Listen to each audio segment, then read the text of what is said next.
इन्हें पद्मश्री 2013 में मिला और इन्हें पद्मश्री मिला है सिरामिक आर्टिस्ट। आज इसी बिहार म्यूजियम में इन्हें सम्मानित किया जाएगा। इनकी तरह 8 और पद्मश्री सम्मानित। गरीब कुम्हार में जन्म हुआ और अकाल आया 1967। बहुत बड़ी वहाँ उस समय अनाज नहीं मिला था, चावल नहीं मिल रहे थे खाने के लिए। तो हमारे जयप्रकाश नारायण जी ने एक योजना बनाई है सुखोदर आश्रम में। दोस्तों नमस्कार, सृजन सफर के इस नए अंक में आपका स्वागत है। इस कार्यक्रम में हम आपकी मुलाकात किसी बड़े रचनाकार, सृजनकर्मी शख्सियत से कराते हैं। हम इस कार्यक्रम में उनके सफर के बारे में, उनके सृजन के बारे में, उनके सरोकारों के बारे में और उनकी चिंताओं के बारे में जानते हैं। ये हम लोग के लिए बहुत खुशी की बात है कि आज हमारे साथ ब्रह्मदेव राम पंडित जी हैं। ब्रह्मदेव राम पंडित जी बिहार के गौरव हैं और अभी मुंबई में रहते हैं। इन्हें पद्मश्री 2013 में मिला और इन्हें पद्मश्री मिला है सिरामिक आर्टिस्ट के बतौर। ब्रह्मदेव पंडित का पिछले साल, बल्कि कहें कि इसी वर्ष बिहार म्यूजियम में इनकी रिट्रोस्पेक्टिव पुनरावलोकन प्रदर्शनी का आयोजन किया गया। आज इसी बिहार म्यूजियम में इन्हें सम्मानित किया जाएगा। इनकी तरह 8 और पद्मश्री सम्मानित बिहार के कलाकार। हम आज ब्रह्मदेव पंडित जी से जानेंगे उनकी जीवन के बारे में, उनकी यात्रा के बारे में और उनके सृजन के बारे में। सर, आपका बहुत बहुत स्वागत है। सबसे पहले मैं ये जानना चाहता हूँ कि आप कहाँ के रहने वाले हैं? कहाँ से आप बिहार में, पता चला कि नवादा जिले के रहने वाले हैं, तो वहाँ आपका बचपन कैसा बीता? सही में तो भाई एक छोटा गांव भोरमबाग है और वहाँ हमारे दादाजी अंग्रेजों के टाइम में अनाज, तवा, पानी पीने का मटका अंग्रेजों के टाइम में उन्हें सप्लाई करते थे घरों में खाना बनाने के लिए। वही दरमियान मैं भी उनको साथ देता था और वहीं से मुझे दादाजी के प्रेरणा मिला। उसके बाद थोड़ा बड़ा हुआ तो मेरे पिताजी भी मटके घड़े बनाते थे, तो उन्हें भी गोंद बांटते थे, माटी गूंद कर देते थे। मैं भी दिया बनाते थे और मलाई तेल जो इस्तेमाल पाव वगैरह में करते थे उसमें बना रहा था। तो अचानक ये बहुत गरीब कुम्हार में जन्म हुआ और अकाल आया 1967। बहुत बड़ी वहाँ उस समय अनाज नहीं मिला था, चावल नहीं मिल रहे थे खाने के लिए। तो हमारे जयप्रकाश नारायण जी ने एक योजना बनाई है सुखोदर आश्रम में, एक ट्रेनिंग कम प्रोडक्शन सेंटर, और जिसमें वो पानी की सिंचाई के लिए पाइप बने और उसका उपयोग हो गया खेतों के किसानों के लिए। तो वही उसमें मैंने ट्रेनिंग में ज्वाइन किया और मैं भी वहाँ बनाने लगा। तो वहीं से मेरा कुछ नया आयाम शुरू हो गया और अब उनकी आशीर्वाद जयप्रकाश नारायण जी ने दिया और उनकी ही सिफारिश से मैंने एक अच्छा ट्रेनिंग की सफर किया जो हमारे कर्नाटक जाने का था, सेंट्रल विलेज पॉटरी इंस्टीट्यूट। जब वो लेटर आया वहाँ हमने फॉर्म भर के भेजा और मेरा सिलेक्शन हो गया। सिलेक्शन होने के बाद मैंने कैसा भी, कभी हम ट्रेन में चढ़ा नहीं था, कभी जहाँ तक कि ट्रेन भी नहीं देखा था। मैं 19 साल की उम्र का था उसमें, और फिर वहां से चला। कैसा भी करते करते मैंने पहुंच गया CVPI खानापुर, बेलगांव, कर्नाटक में। पता चला कि यात्रा में कुछ ठग ने आपके सारे पैसे मार लिए। मैं इसलिए शॉर्ट में बोलना चाह रहे हैं क्योंकि वो उसको बीच में काटा। हाँ, तो बीच में मैं नहीं चढ़ा था, वही अनजान था। मैंने गया जिला में मैं ठहरा तो किसी ने बहुत मीठा मीठा बोला, मैं उन पर विश्वास कर लिया। अब मेरा साथी बन गया कि मैं भी जाऊंगा। तो वहाँ जो हमारी माँ ने कुछ बहुत अच्छे से बांध के गठरी दिए थे, रेलवे की भाड़ा किराया वहां जाने बम्बे के। तो करते करते वो तो बहुत मीठा बोल के कोई ये सिनेमा वाले हॉल में लेकर चला गया, मुझे नहीं मालूम, बिठाया और बोला ये बहुत ठंडी लग रहा है बाबूजी, तो मुझे चद्दर लेने का है। और मैं भी जाऊंगा कानपुर तक। तो अब कानपुर की बात है तो ये लाइन में आता ही नहीं, लेकिन मैं तो कभी किया नहीं, तो मैंने विश्वास कर लिया एक मुसाफिर बन के। हाँ, फिर वो ठग लिया तो बहुत हुआ, लेकिन मेरे को एक चीज आत्मविश्वास था कि मैं गलत नहीं हूँ। हम तो वो आत्मविश्वास कर वापस मैंने कैसा भी करके फिर ट्रेन में चढ़ा। हाँ, और अब ट्रेन में चढ़ने के बाद एक जगह मुझे टीचर ने बोला, बोलता है नहीं है टिकट तो उतर जाओ। तो मैंने उतर गया, फिर गाड़ी छूटी भाई कोई हालत से, फिर वहां मैंने ट्रेन में बैठा, करते करते मैंने फिर कल्याण तक गए। और कल्याण से कोई सुझाव दिए कि कल्याण जाओ, वही रूट से फिर आपको मिलेगा बंगलोर लाइन के लिए उतना। और वहां कैसा भी हालत से उसमें मैं पहुंच गया और ट्रेनिंग एक साल का पूरा किया। पूरा करने के बाद मैं बहुत कर्मठ और बहुत मेहनती था। तो हमारे ट्रेनिंग के टाइम में तो हमारी मेहनत कैसा, पर आज भी हमारे मेहनत ही सब कमाल है। उस समय हमारे केरला के वासुदेवन जी प्रिंसिपल थे, तो डेली वही रूम से होकर आते जाते थे।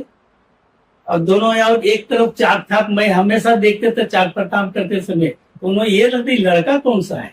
अब वो डेली और दो चार थे, तो वो आराम से आते 2-3 घंटे काम करते, या पूरा मैं अपना ट्रेनिंग सब करते थे। तो जब हमारा ट्रेनिंग खत्म हुआ तो एक दिन प्रार्थना था शाम को तब, फिर बोले यहाँ कलानगर बांद्रा में एक आर्टिस्ट है, आप लोग किसको इंटरेस्ट है तो आप करिए और हाथ उठाइए। मैंने तो ऐसे साधारण आदमी, इतना नहीं इंटरेस्ट है कि क्या होगा। तो उन्होंने उंगली डाल के फिर बोली, अरे ये क्यों नहीं हाथ उठाता है। तो फिर मैंने भी हाथ उठाया और बोले क्या है आप चाहते हो जाएंगे करेंगे। हाँ, तो हाँ ने हाँ बोले कि जरूर जाओ, आपको मौका मिलेगा, आप सीखो। इसमें तो उन्होंने फिर सिफारिश की है। वहाँ कलानगर बांद्रा में गाँवकर के साहब के साथ उनके असिस्टेंट बन के, उस जमाने में नया कुछ मतलब बहुत पॉपुलर नहीं था सेरामिक्स। तो शुरुआत हुआ था इकेबाना फ्लावर अरेंजमेंट और बोनसाई पॉट। हाँ, वो ऐसे तो शुरू हुआ है। बहुत वो जो माने जाने को विदेशी इंटरमाइन थे वो उनसे लेते थे, बनते थे। और कुछ वो साहब भी कुछ काट को हम चाक पर गढ़ देते थे, उन्होंने काट को के चिड़िया ये स्कल्पचर बनाते थे। तो मैंने वहाँ 3 साल में उनसे प्रेरणा मिला और अच्छा ट्रेनिंग प्राप्त किया। फिर वही कमीशन इनके पास भेजे था। फिर मैं इतना अच्छा सीखा तो इतना मुझे आत्मविश्वास वहां जागा कि मुझे तो पैसा नहीं चाहिए, ये काम खाली सीखने के ही हमारे लिए बहुत सब। मैंने अपनाया। अब पब्बा ये कहा तो फिर हमारे वहां से और शहरी जीवन बदल गया, गांव से भी शहरी जीवन में आ गया। तो उनके पास जब सीखा तो और कहीं विशेष ट्रेनिंग के लिए जा रहा था। और हमारे आज गांव का साहब ने बोला हाँ जाइए, ये था हैंडीक्राफ्ट टीचर ट्रेनिंग कॉलेज, वहां गया। वहां से फिर सीखते सीखते एक रीजनल डिजाइन सेंटर था, उसके इंचार्ज थे हैंडीक्राफ्ट के डायरेक्टर्स। तो बोले पंडित जी एक जगह देखिए ट्रेनिंग के लिए बुलाहट आया है, वहां थे सोनी साहब, वो जे स्कूल में नया खुला वहां चले गए, जगह खाली है। मैंने गया और बोले तो हाँ बोले, तो बोले बड़ा मुश्किल है। और मैंने छिपके साहब अजगापर था, छिपके ही मैंने मैडम सुखिया मैडम थी, फारसी मैडम, और जहाँ जो टीचर से हम सीख रहे थे वही टीचर वो भी कुछ क्राफ्ट सीखी थी। तो उन्होंने विश्वास किया और हमारा वो सिलेक्शन भी किए और अच्छी तरह लिए। और फिर ने वहां इतनी गहरा मेरा जीवन बहुत यात्रा चला कि 34 साल हो गए। फिर आपने भी बीच में, जैसे आप बताएं कि जयप्रकाश नारायण ने सुखदेवरा आश्रम से आपको देखा, उनकी सिफारिश से आप कर्नाटक बेलगाम गए, फिर वहां से मुंबई, लेकिन जे स्कूल ऑफ आर्ट में भी आपने ट्रेनिंग वो कब लिया? अभी यही बातें है। तो मैं बहुत उत्सुक था एक एजुकेशन शिक्षा के बारे में और एक मेहनत के बारे में, तो मैं चुप नहीं रहता था। तो मेरा तो यहाँ 19 साल में पिताजी के और हमारे दादाजी तो खेती वगैरह करते थे, साथ हाथ बटाते, तो पढ़ाई में ज्यादा रुचि नहीं हुआ, तो वो कम रह गया।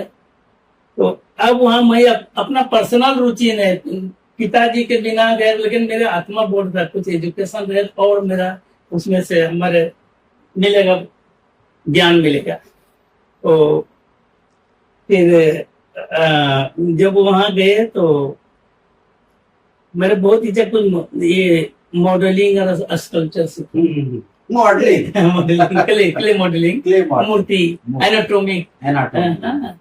तो परमिशन लिए, तो नहीं बेटा आप जरूर जाओ। तो उन्होंने वहाँ जे स्कूल में तो 6 महीने के लिए पार्ट टाइम में भेजे, तो वहाँ ज्ञान प्राप्त हुआ। उसी बीच में फिर और भी आया कि अब इतने सालों में कला का विस्तार और कला का बढ़ावा है, और बहुत एडवांस हमारा इंडिया और है ये पोट्री सेरामिक के बारे में बढ़ रहा है। तो ये ललित कला एकेडमी घड़ी में भी, तो वहाँ मैंने करीब 6 महीना वहाँ भी ललित कलाकार, हाँ घड़ी स्टूडियो बोलते, घड़ी स्टूडियो, हाँ दिल्ली में लाजपत नगर के पास पढ़ते हैं। हाँ, तो वहाँ किए, वहाँ आने के बाद फिर बहुत अच्छा काम किए, तो कॉलेज ही भेजे थे, तो मैं आर्ट पोर्ट्री शुरू वहाँ हुआ, जो अभी हम एग्जीबिशन सब ठीक है। हाँ, तो वही का मतलब ये बुनियाद है, शुरुआत। हाँ, नहीं तो मैं एक ग्रामीण मटके वगैरह ये बनाने, सुराही बनाने की वजह भी आर्ट पोर्ट्री बदला, तो वही मुझे बदला है। ये जो आपने मुंबई में भायंदर में जो अपना स्टूडियो स्थापित किया, तो वो किस मकसद से? ये तो बहुत कुदरत की देन, मेरा कोई उसमें हाथ नहीं, ये सब भगवान है, कुदरत। जैसा समय हमने कोई कर्म किया, हमने मेहनत किया, उसके ही फल मिल रहा है, ऐसा मुझे महसूस आज भी होता है। तो कॉलेज से मैं ये किए, तो हमारा अभय का जन्म हुआ, और अब घर तो चाहिए रहने के लिए, कुछ हमारा घर से ज्यादा रहने के बजाय हमें काम में बहुत रुचि था, और कुछ बनाऊं, एक वर्कशॉप बनाऊं, स्टूडियो बनाऊं, ऐसा कुछ नहीं थी। या उसमें पंचायत था भाईंदर में, तो ये बम्बई से सटा हुआ दहशत, हाँ ये है। अभी ये महानगर पालिका मतलब उपनगरी बना है, नगर परिषद, हाँ अभी उपनगरी में आ रहा है, मतलब बम्बई उपनगरी में भाईंदर आ रहा है। तो अब वहाँ 9,000 में एक रूम लिया, और ये जन्म हमारा अभी लिया था छोटा, और उसी में झूला रहा था। तो ये बिल्डर ने फिर आया और बोलता है गर्म में क्या बच्चे के पीछे, बच्चे को क्या करना, उसका दिल क्या बुदबुदाया। मैं बोला साहब पोर्ट्री के बड़ी जगह चाहिए, तो उसके बोला तो कुछ नहीं।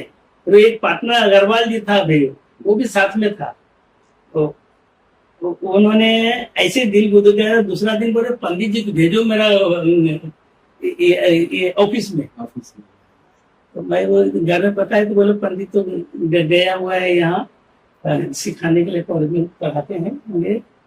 फिर शाम को गया, तो एकदम प्यार से बोलते हैं, अरे बच्चा के कर रहा था, क्या बात है, ये लेते हैं। तो उसको दिल हम बोले, तो मैं बोले साहब वही तकलीफ है, इसको बड़ा जगह चाहिए, मैं दे रहा जाऊँ, ये पुराना जगह हमारा ये मुकदमा लेके जाएगा, दिखाएगा। मैं दिखाए, फिर मैं बोले साहब हमारे पैसा नहीं, क्या करेंगे। अरे पैसा छोड़ो, अरे तुम जाकर लगा काम शुरू करो। हाँ, मैं फिर सिर्फ जमीन बहुत सस्ता जमाने में 15,000 तक मिला। तो और इस तरह से फिर स्टूडियो हाँ स्टूडियो बना। फिर हमारे पैसा नहीं था, क्या करेंगे, तो 300 रुपये का ही लालीटे में समझना शुरू कर दिया। अच्छा। हाँ, उसमें ये बहुत फेमस, अभी कम हो गया, चुनार पोर्ट्री यूपी। हाँ वहाँ होता था, ये बनारस के पास चुनार पत्थर है। तो वहां से मैंने शुरू किया, बहुत सस्ती दर, और करते हैं, मुझे ही पता नहीं, जमाना बदल रहा है। जिसे भी बनाता तो कोई एग्जीबिशन गार्डन शो में कहीं जाता और रखते ही सबको नजर आता, सब भी जाता। सब बिक जाता। इतना तो ये आप मिट्टी कहाँ से लाते थे? मिट्टी तो वो पहले अंग्रेज के टाइम से वो सप्लाई हो रहा है। यहाँ थान गुजरात, हाँ, वहाँ माइन है। मतलब जमीन के काफी नीचे से मिट्टी जी हाँ, वो फायर के लिए बोलते हैं।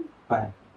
और बहुत अभी सप्लाई कर रहे हैं मोरबी, जो वाश बेसन है, टाइल के जितने बिल्डिंग बनते हैं तो वही से सब सप्लाई होता है। अब ये पंडित जी जानना चाहेंगे, जो आप विदेश यात्राएं आपके, जैसे जापान गए, बाकी जगह गए, जैसे आपने एक राकू फायरिंग के बारे में, जैसे इसमें सर्पीली धारी वाली जी जी जी। आग करती, तो जापान से वहाँ के का जो पॉटरी सिरामिक का जो काम है वो किस तरह से भारत से अलग है, या क्या आपने सीखा, आप पर किस तरह का प्रभाव पड़ा?